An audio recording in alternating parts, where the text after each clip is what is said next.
Hey everybody, thanks for tuning in to another episode of Get to Know Kelowna. I'm your host, Darcy Fiander. I'm a realtor with Vantage West Realty.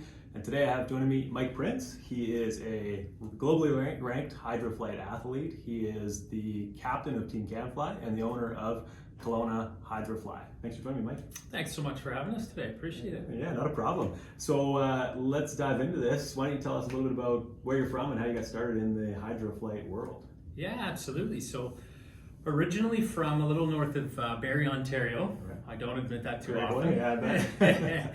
But we've been out west for a little over 10 years now, so this is definitely home. Nice. And I was in the corporate world for a while and helping people set up their websites and some different software pieces and payment processing. And I actually came across the first individual to get the rights to flyboarding. So of course I looked up his website, had a look, and was mind blown at the time. This is back in 2012. I bet. Seeing, somebody flying with jets at their feet wasn't really common then, and nor is it even now. And so I reached out and crossed those professional boundaries and simply said, I'll take care of that, but let's have a coffee about this. Cool. And the rest is kind of history. I flew out to the first ever competition in Qatar, which is Dubai's little brother. Wow. Back in, I think that was 2012 as well. And when I saw it, I was hooked, and I said I have to get involved in the competition side. Then I learned how expensive that was to get a Sea-Doo and the kit and everything that's brand new. And I said, okay, I'm this broke little entrepreneur trying to figure things out. And so I took out a loan to buy my own Sea-Doo and my own kit. And then of course, in doing that, I said, I need for this to make sense, so I'll start a business out of it.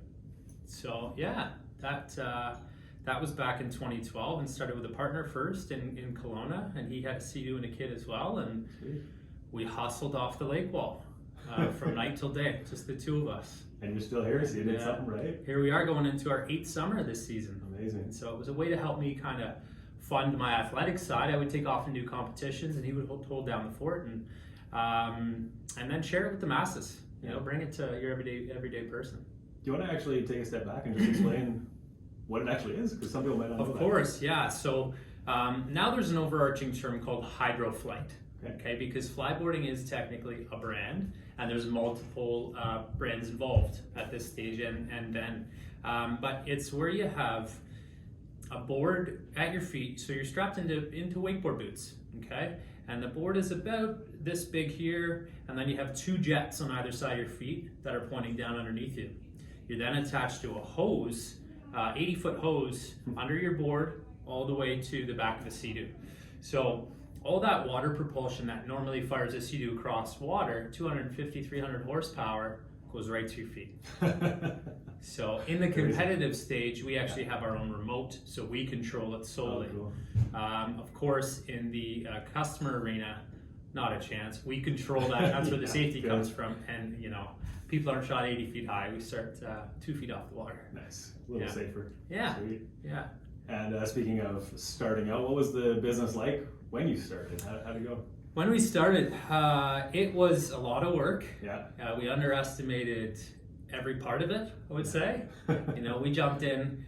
Jamie was in university here at UBC, and I was graduated, but moved up here just for the summertime. And we thought, yeah, let's buy these cool toys and people will flock. It's not the way it really works. There's a few details in between, right? A new sport, we needed insurance, so we had to partner with another company to be able to afford that. You have the marketing aspects, you have all that, and then of course we were the end all be all, so it was every day, sun up, sun down.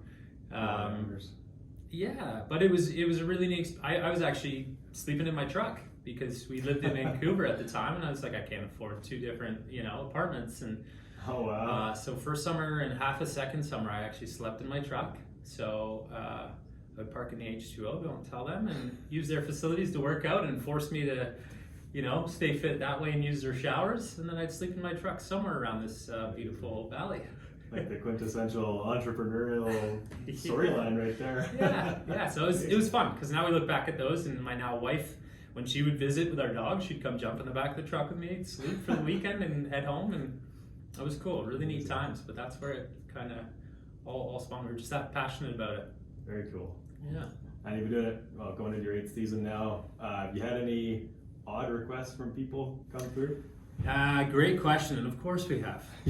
Yeah, we have a lot of funny things come through the door over the phone or email, and one a lot of people will have a look at what it is, and they'll see the end results of you in the air and the jets, and they don't realize you have to start in the water. So we get a lot of people that can't swim. Dry. You got it. They'll showed up in jeans or the last. What do I need? Oh, I need a bathing suit.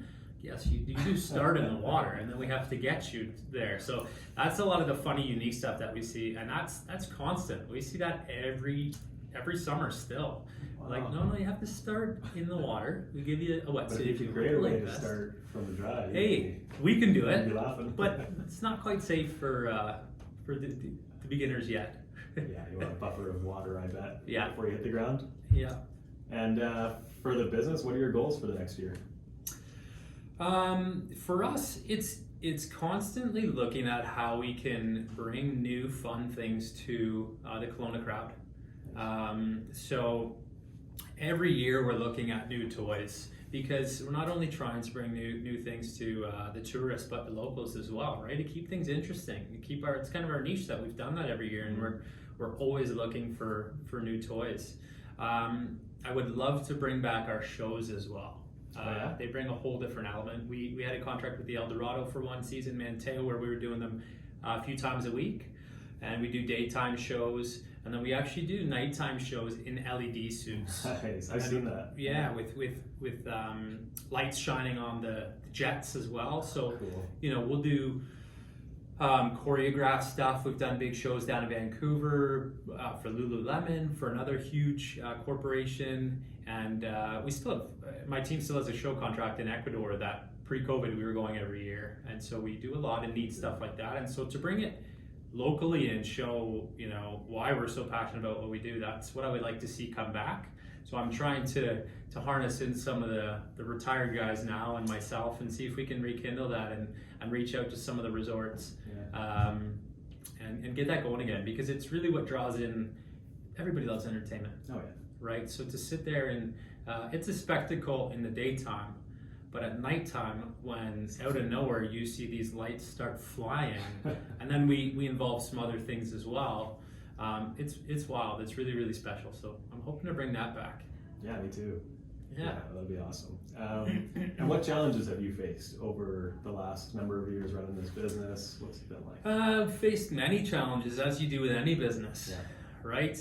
In the beginning, in the very beginning, the partnership was the challenge. Yeah. We were two young guys that we didn't know anything about business for the most part, learning egos, all of that stuff.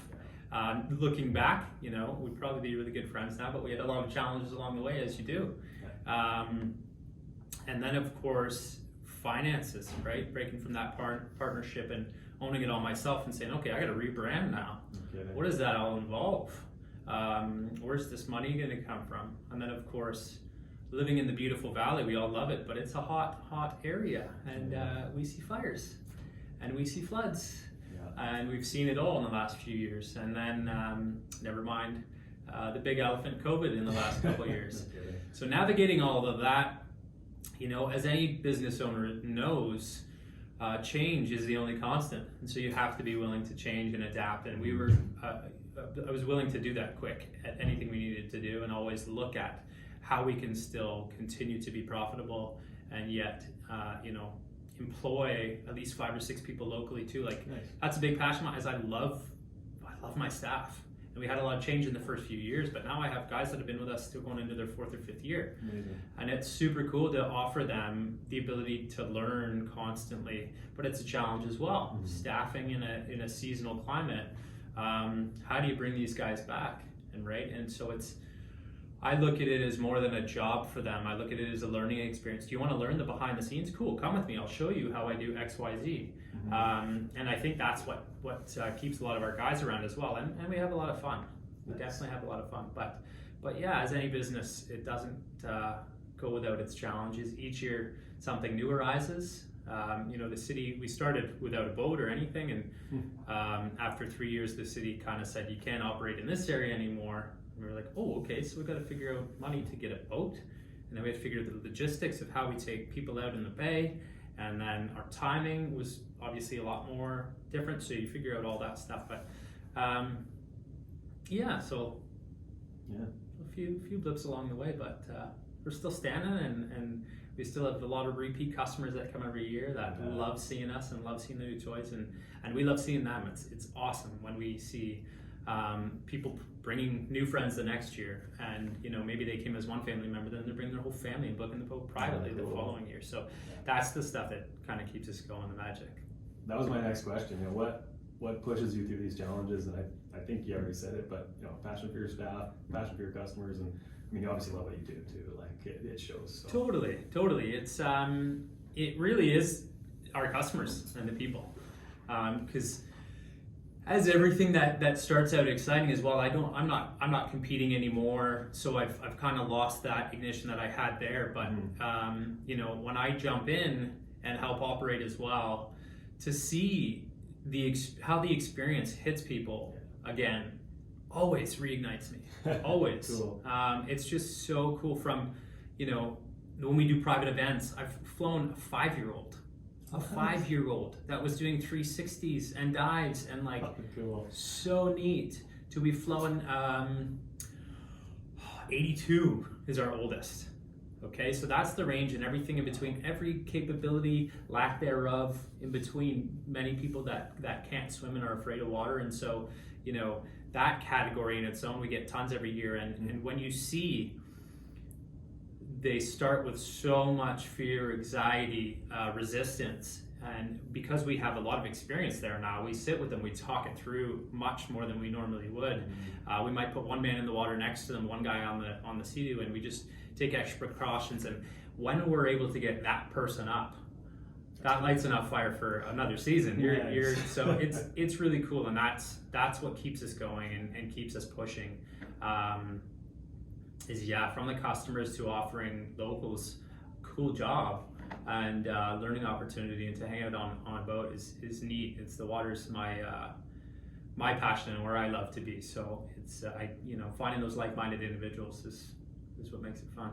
Nice. Yeah. And anything exciting coming up that people should know about? Well, off the record or on the record, no. Yes, always. We're, as I said, we're always hunting and looking. And so a couple things I could share. Last year, we actually brought on e-foils. Cool. Not publicly, so not full scale yet. Keep that quiet. Reach out if you have questions. But yeah, so an e-foil is a surfboard that has a big mast on it below the water, okay, and a prop here, and then you have a remote in your hand that operates that. So we taught hundreds of people last year. That pops you up, right? Yeah, as you ride, you start on your belly, kind of boogie or bodyboarding, and then as you learn to get comfortable just top water riding, then you start to play with the throttle a little more, get more speed, and up you go. Oh, crazy. Yeah, so it's really neat. We partnered with a local company called MSLR. They actually, it's local engineers, and they manufacture still in China, trying to bring manufacturing here, which would be really exciting. Cool. That's another really cool new sport that everybody's getting. Yeah. Again, we've hit not quite 5 years old. I think probably 10 is our youngest, and myself personally anyways, until up. We had a lady come out with us last November in her 60s. So cool. Like wetsuited up, ready to go. So that's one I'm really hoping we can introduce more of this summer. There's some transport regulations we're going through. We've been fully insured since the beginning, but I would like to see it off the boat. So that hopefully we will see this summer, because it's a very exciting, fun one. Awesome. And then we have one more that's not official yet, but we're pretty confident we'll be bringing in one called the Jetabator. Okay, it's a different animal. It's kind of like a water bike. If you've ever seen Star Wars and you see those sand racers that go like that, these can do it kind of on the top of water. So they're attached to the hose, just like any other Hydrofly device. But you dictate where you go with your hands like this. So you have two handles. You're kind of leaning forward with a chest piece hanging here, and then your knees are on pads as well. And the jets come out of the handles, and then one behind your bum. So that propels you forward. Okay, so you can you go this way, you're going left, this way, you're going right. Oh, cool. Up, down, And you're pulling the jet ski with and you're the pulling the canopy? ski. So it's more of a forward motion, but you can also go up than strictly up. So it's a really neat one. And in that space that some people are hesitant with swimming, we think it's a better option for them because they're not strapped in. So now when they fall into the water, they can completely let go and just float, right? Even though with the other device that's on your feet, you float. That feeling of strapped in gives people a little bit of anxiety if they're not comfortable in water. So it's a neat new one that, again, those that have been with us, gives them something else to say, awesome, I want to try the new toy. No kidding. Gives me and the staff something to play on. Yeah, I bet. and then certain categories that we feel it might really highlight their experience and allow them to try something maybe a bit easier. So those are the two to watch out for. We always will announce and probably do some fun videos early in the spring because of course we go through all our training in the frigid waters before the customers come. So try to do sneak peeks during that time. But yeah, couple things. If people want to stay in touch with you guys, obviously get the lowdown on what's coming up through the pipeline, what's the best way for them to reach out? Social media is always the best for us. We're very active on social media. This time of year a little quiet, but any messages that come in, we still respond pretty quick. So it's at Hydrofly Kelowna on Instagram, on Facebook, any of that stuff. By all means, my personal at CanFlyMike, send me a message. And then of course, info@hydroflybc.ca. Email is great. Yeah. Perfect. All right. Well, everybody, this was another episode of Get to Know Kelowna. This was Mike Prince with Hydrofly Kelowna, and I am your host. My name is Darcy. I'm a realtor with Vantage West Realty. To learn more about local businesses, local companies, events, and get discounts on some services here in town, you can go to my webpage, www.parkbench.com/Kelowna. Thanks again for watching, and thanks for joining me, Mike. Thank you, Darcy. Appreciate it.